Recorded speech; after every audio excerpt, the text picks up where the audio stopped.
last one, because my hair is just so wet. My nose is so shiny. My chin is shiny. Oh dear. And you know what? I've got this little ring light.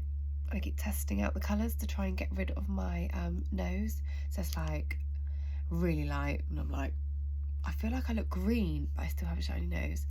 And then I tried blue, and I still have a shiny nose. So I'm gonna stick to the one I've been on. It's brilliant.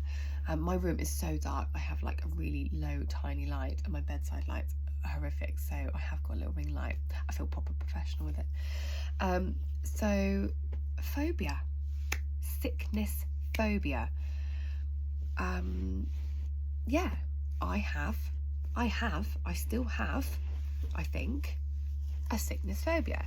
Now, last year, I wouldn't even be able to say the word sickness at all. It would freak me out.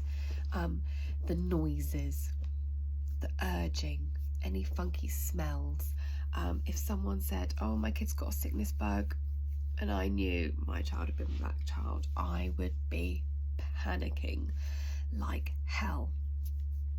And I'm chilled.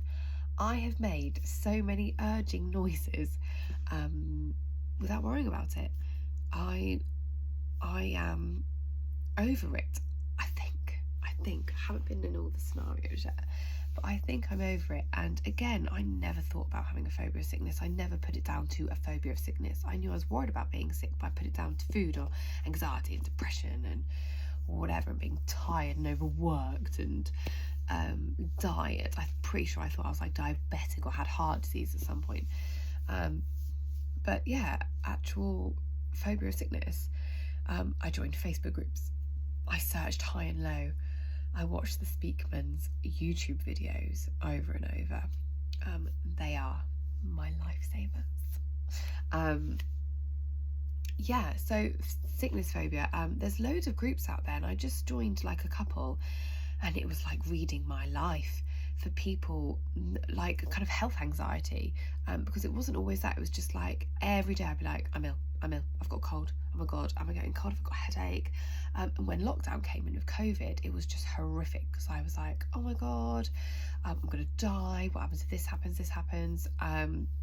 So yeah, the phobia of sickness, it was what it was, I think. And if I go back to like 11 years ago, to that first panic attack, I think I felt sick in the car. I can remember that feeling of like, oh god. And we were on the outside lane of the motorway, and my dad was like, I can't stop. Mum was like, just breathe. My brother was like, oh, and I was like, oh my god.